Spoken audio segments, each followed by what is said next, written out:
Hey, what's up, everybody? It's your boy Isaac and your boy Elijah coming to you another episode of Get Time. Where we try to con you into some change. Not out of some change, man. What's up? Hey, feel like it's been a minute since we've been on here, man. We been ripping and running these last couple weeks. All kind of crazy stuff going on, man. So we thought we'd jump back on here real quick. You know what I mean? For the little holidays hit. You know what I mean? Definitely know what you mean. Hey, what's up, y'all? I say that so much. I don't know, man, but we all out there keeping count. Hey, keep count for us. Let us know how many times this guy says, you know what I mean? But anyways, hey, how you guys been out there? Me and boy here, we've been like you said, ripping and running in here. You know, we've been doing plays, skits, praising the Lord. Hey, went to Little Brothers in Blues, little weekend retreat. Yeah. Yeah, on top of that, you know, we're still holding down our trauma talks, you know, doing everything that we can to help better ourselves, as well as, you know, preparing to better for the community out there, you know. Hey, you know what I'm saying? Like, he almost said it. Oh, hey, yeah. So anyways, man, you know, aside from all the little stuff we got going on, man, we kind of wanted to talk tonight about the myths of, like, violence, you know what I mean, and how our beliefs as men, how we believe, you know, violence is, and how, like, us as a culture, how we put this perception of what a man should be. And that's kind of got a lot of us in here, you know what I mean? A lot of us doing time in prison, a lot of us, you know, behaving a certain type of way because, you know, that's how we was raised, that's how we have to be in order to be a man. So we kind of wanted to break that down a little bit and just show a little bit about, you know what I mean? It's all right, you know what I mean? You ain't got to be this tough guy all the time. No, 'cause we see that in here a lot. We see guys running around trying to be extra hard, extra tough, you know, and it's like, you ain't even got to do all that. You ain't got to be all that, you know what I mean? Because we all know at the end of the day, you crying in the room, you going through, you know, you going through your little emotions. You don't want to show nobody, but, you know what I mean? That's just the reality of it, you know what I mean? So we're going to go over that tonight and try to hit a couple topics, because we shared this with our class, too, so, you know what I mean? We had a little experience in there where we kind of felt like we needed to share this with other men. Definitely have to share it with everyone out there because, you know, and it comes down to the bottom of, you know, this max, well, what is the word I'm looking for? Masculinity. That's what it comes down to. Masculinity, you know, we're taught at an early age to put on these masks, put on this persona of being a man, or what a man's supposed to be. In all actuality, Man box, that's what they call it, man box. oh yeah, here's to share a little bit of some man box. Oh yeah, he's trying to get to some man's box, you know what I mean? But anyways, yo, the elements of a man box is don't cry, openly express emotions except anger, do not show weakness or fear, demonstrate power and control, especially over women, aggression, dominance, protect, do not be like a woman, be heterosexual, do not be a gay man, talk oh man, hey, no disrespect. no disrespect, no disrespect, just make decisions, does not need help, women as property or objects, you know, those are the man box. You know, some of those things, you know, maybe you guys are going through right now, you know, some of our listeners out there, you know, maybe you guys are going through that right now, you know. I mean, those are the things that you have to be aware of, and as long as you could see them, as long as you could acknowledge them, you could change them, you know. That's where things come from. But I wanted to share a quote. Can I share my quote right now? You want me to wait? You want me to Speaking of, okay, about the quote, who the quote's by is what I was going to say. I was going to say something about this, talk about being masculine and all that, but the dude that this quote is coming from used to pee the bed. So, you know what I mean? He was masculine, but he wasn't masculine. But go ahead. Say yeah, well, I mean, well, that just goes to show, you know, you can't judge a club around here. But anyway, my little quote by Mr. Albert Einstein. Mr. Albert Einstein said, "Weak people take revenge, strong people forgive, and intelligent people ignore." Now, I'm just going to go ahead and let that little sink in, you know what I mean? Let you guys think about that. You know what I mean?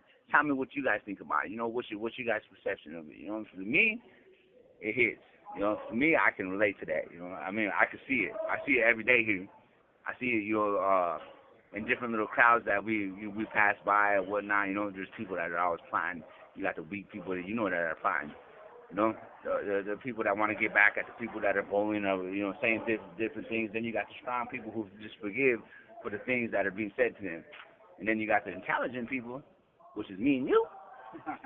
Hey, we ignore all that, you know what I mean? But we put our blinders on, but we ain't blind to see that there's people in here that need help, and that's what we're doing right now. Yeah, for me, like, you know, going down that whole box of that checklist, you know, is what I feel or what I was taught a man should be, you know. I grew up seeing that, and that was something that was, like, dominated my house, even though I didn't have a father in my house. Like, my uncles was always around, you know, seeing all these other men and, like, older homies that was in the hood, you know, how they, you know, had different women. And so it was talking in there about that, about how we see women as property or objects. And I relate to that because I would see these dudes with all these different chicks, and it's just like, oh, that's his new girl, that's his new girl. And I start, you know, adapting that mindset to where I felt like, oh, okay, yeah, you know what I'm saying, my new chick, this my other chick, you know, they just property, basically, you know what I mean? And you might have emotional connections to them, but you still view them as just like, whatever, on to the next, you know what I mean? It ain't really no big thing. But on top of all that, I forget what the percentage was, but it's a crazy percentage of how many men in here are in here for violence towards a woman. You know what I mean? It was a high percentage. It's over 50%, I know that. But that just goes to show, too, like, that whole, how we view this as a culture, how we view, you know, men view women and view how we're supposed to be. They got this whole list. I'm going to try to find it here in a minute because it bleeds into, you know, violence. And that's something that we're taught, too. So part of being a man, you know, we're taught, you know, you got to be violent because you get respect because of that. So we grew up, you know, being in the hood or just being, a lot of guys, that they didn't even grow up in the hood, but they just still get that, you know, you have to get respect to be a man. And one of the ways to get that I seen growing up was violence. So that made me start seeing like, oh, okay, they well respected in the hood because they did this, they beat this dude up, they did whatever. So that's what taught me, like, this is what I need to do. So as far as relationship goes, the man tries to assert that dominance and assert that violence onto the female because he wants to have that power, which is another myth of violence. Let me look that up real quick. I'm going to find this real quick with these different myths of violence. Hold on. Yeah, while brother's doing that, I just want to say that myself too, I grew up in a single parent home. I grew up with my mom, but that doesn't make my mom any less than what she is right now today because my mom had to play the role of being a father too, and she always, you know what I mean, she taught the whole the violent thing in a whole different way though. You know what I mean? I've always seen her. She fought dudes, she fought women, she fought two dudes, you know what I mean? And it was like, and she was always telling me, you know what I mean, you can't let anybody, doesn't matter who you are, treat you with disrespect, with all this and this, you know? So growing up that way was kind of made me who I was when I was in high school. You know what I mean? I used to go to school, bully people, you know what I mean, all the time. Fight people for no reason, you know what I mean? And that's how my mom was too, though. So crazy. Like, my mom was fighting grown dudes, you know what I mean? Fighting two chicks and one. Like, she was just wild like that too. So I seen that coming from a woman's point of view too. But all right, so some of the myths they say about violence is that people believe violence is a solution. And we're trying to teach that violence don't have to be a solution. And it isn't a solution because anytime that you're hurting somebody else, that can't be the solution. There's got to be a better way than that, you know? So, one, violence is a solution. Two, violence is power. And I just talked about that, you know, how people feel like that's how they grab their form of power, you know what I mean? But in reality, that's weakness, you know what I mean? If you got to resort to violence every single time to try to have some sense of power, then that's not real power, you know what I mean? Because that's all you got. I remember somebody said about like, your first reaction is trying to fight somebody because you have no other way to express yourself. You have no other way to, like, get your point across to somebody. So that's from a weak position. But, okay, violence is a solution. Violence is power. Violence is normal, which a lot of us relate to because it was normal in our households. And violence is justified. They deserved it. They had it coming. It's their fault type of mentality, you know what I mean? And then the last one is violence is love. And that one, too, I can relate to that, too, because remember how they, like, you never hear your parents and they're like, hey, this going to hurt me worse than it hurt you? So that's kind of like what the mind frame of that is. So it's like you grow up seeing that and you thinking that, you know, even the kid as they grow up, they even defend their parent about it, like, hey, man, hey, you know, they love me, they were just trying to discipline me.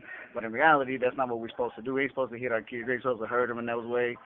We talked about that a couple weeks back, how we're supposed to nurture our kids and comfort them and give them that type of, that love. Oh, definitely. I think I was a victim in that, though. You know what I mean? Victim mentality. Hey, I think I was a victim of that because, hey, my girl used to tell me, hey, I love you, hey, but she used to beat this. Oh, me, you know what I mean? Hey, beat me up all the time. Nah, just kidding. But definitely what bro here saying, I can relate to. I can relate to everything that's coming out of this book. You know, me and bro, we sit here and we talk, we go back and forth with all this. You know what I mean? And the violence of, I can relate. Just a little quick story, you know, back when I was younger, like my mom, you know, she used to tell me, hey, this is going to hurt me more than it hurts you, you know what I mean? Hey, but she used to whip the dog poop out of me, you know what I mean? And I was like, hey, you can stop, you know what I mean? You know, if it's hurting you more than it's hurting me, you know damn well you hurting then. Hey, man, when it's like, put your hand down, put your hand down, you can try to block it. Yeah, oh man, hey, so you know we all got stories of the same thing, you know what I mean? Same upbringings, you know, and it's mind-boggling to sit here and seek and acknowledge though about of how things are, how it affects us in the long run, and we can go back right now and we can memorize or we can remember the past for what it was and how we was growing up because we thought it was so normal, just like what the book said, you know what I mean? It becomes normal. And when it actually really isn't, you know. So and that was the only way that our parents knew how to parent, though, you know, because it's just it's just a long line of the cycle. Yeah, and that's the thing. Like, okay, we laugh about it now. We can, you know, joke, and a lot of people relate to it, and that's what, you know, we all kick back and bond over those type of memories. But we see outcomes of that, and a lot of us are sitting in prison. A lot of us are addicts. A lot of us are, you know what I mean, dealing with the effects of trauma that we didn't realize was trauma, like you said, because it was normal. So, but fast forward now, like, this is where we're at because of a lot of that stuff. Granted, like I said, that's all stuff we go through as kids, trauma. We can't always blame that for the rest of our lives, you know what I mean? As we get older, we make choices, and we got to take accountability for that, too. And that's a big thing we talk about, too, taking accountability, which we'll get into later. But, you know, that trauma did have an effect on the way we was raised to believe certain things, the way we grew up with certain things. And, you know, we're trying to teach that to the men out there, you know what I mean, to the young men out there that are, you know, growing up, like even my own son, you know what I mean? I was even, you know, raising him in that way, too, of, like, wanting him to be tough, and I wanted to get him into boxing. I wanted to get him into all these different things because that's what I wanted for him. You know what I mean? I wanted to prepare him for the world in those ways, but he got his own personality, he has his own mindset, and he has his own way of handling things in it. And it's weird because I remember a story like that when something happened at school, and my reaction was, hey, you better go back the next day and beat that kid up, you know what I mean? But his reaction was something totally different. He just wanted to, you know, nah, I'm going to leave it alone, you know what I mean? He wanted to be kind about the situation and handle it a different way, and I was just on him, like, no, you're going to go in there, you better punch him, you know what I mean? What kind of, I ain't raising no boy like that, you know what I mean? And I see now that, you know, that's wrong. That's the wrong mentality to have, and we teach that to our kids, and we're going to continue to teach that, and it's going to continue to breed this cycle that we're trying to break. So us as men, we have to be able to come to that understanding that that's not the proper way to be as a man, even within ourselves, because we're not being our true, authentic selves when we're not able to fully experience just being human. You know what I mean? Being able to have compassion for somebody else. Like when you're being tough and you're trying to be, you know, all angry all the time, you don't give yourself the freedom to just be human and be able to love somebody, be able to have, you know what I mean, respect for somebody. And 9 times out of 10, that's because we're not happy with ourselves. We're miserable with ourselves. We're angry with ourselves. So we're treating other people the way that we really feel about ourselves, and underneath it all, you know what I mean? Yeah, I did read something in there where it did say that, you know what I mean, that you can't express that if you don't have it for yourself, you know what I mean? If you don't have that love and compassion for yourself, like what you just said. But I'm gonna circle back to okay, when I was coming up, like I did read something in there where it says if you're treating one differently, like okay, so if my little brother was crying and if I was crying, you know what I mean, like my little brother would get attention more than me. So that was just like when I was raising Richard and Cheyenne, like when Cheyenne would cry and my son would be crying at the same time, I'd be telling him, hey, toughen up, man up, what are you doing? You know what I mean? Like, come on now. You know, and then I'd attend to Cheyenne more than I attend to him, you know what I mean? So I was teaching that, and I didn't even know I was teaching that until now that I can look back, like you said, that we can look back on this, you know what I mean? So I was teaching him, like, suppress those emotions, suppress that. You know, a man doesn't do that. What are you doing? You know, man, go play outside. You know, pick yourself back up and go out and do it again. You know, maybe go back out. Yeah, and that's the thing. We bottle all that up over time, and it just builds that negativity inside of us. And that's what they talk about. a big part of it is, that respect, and then shame versus humiliation. A lot of people act out like that because they feel humiliated. So a lot of violence comes from people feeling humiliated. Like, okay, so shame and humiliation, the difference is shame, you kind of, take acknowledgement that you did something, so you're like ashamed of it, like, hey, I did it, my bad, whatever. Humiliation is when somebody's throwing that on you and you feel like you didn't deserve it. You see a lot of people getting bullied and they get humiliated, and if you look over a lot of the facts, like a lot of people that go back and shoot up schools, a lot of kids doing all that kind of stuff, it's because they was humiliated, they was bullied by somebody, and it got to that point that they felt, violence was their only option.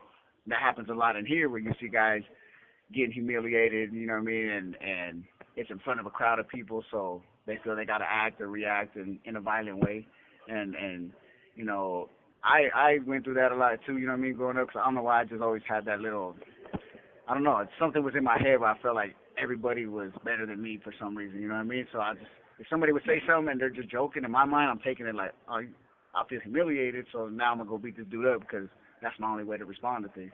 You see that a lot in prisons, and that's something that we got to try to be more aware of and be more focused on, and being able to notice when, like we said in the last couple episodes, for us growing up, that's how we played, that's how we, we show people, hey, I mess with you because I'm clowning you, I'm putting you down, you're putting me down, and that's just how we grow up.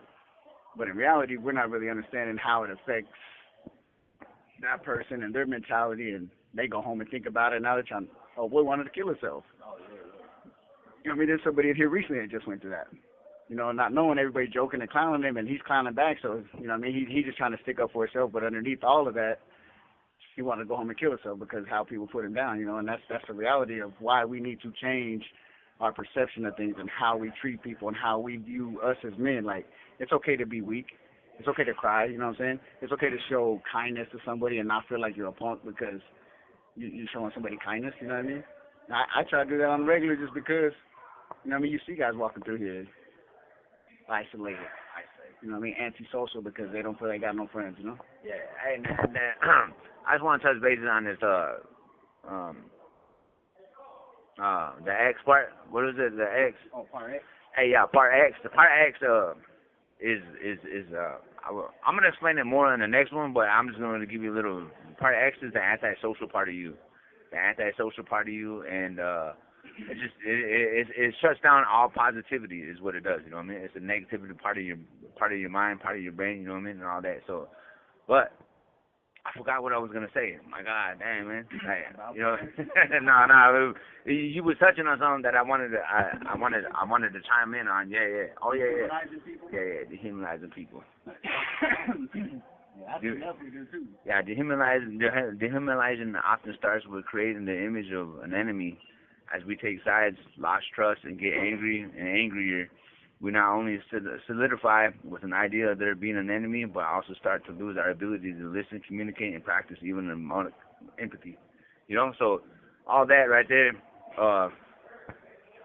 the communication part of it, has messed me up since I was young. I wouldn't give anybody a chance to say anything to me. I wouldn't give anybody a chance to do any of that. You know what I mean? Because I was always right. I've always wanted to take control of the situation. So I would always bully somebody first before they could bully me. All that. So. Yeah, I know what you mean by that. Cause hey, that's kind of like how I started growing into. You have 1 minute remaining. Of course, there she is, always. Hey, so fast forward, one more thing I wanted to say too about it was the addiction part of it. So they say like it releases that endorphins. Okay, so anger becomes an addiction too because it releases endorphins like kind of when you get high. So it releases that, and the more you do it, just like with drugs, you get tolerance for it. So you got it, more anger, more and more and more rage until it gets, till you get your little fix of it or whatever. But so understanding that it could be an addiction too. But hey, we try to share as much as we could, man. Hey, it's good to be back on here, man. Hey, y'all have a good Thanksgiving out there. If we don't get to you on time, man, appreciate y'all like always. Yeah, love you, support us, like us, love us. Like us, love us, share us, all that. All right, we out, man.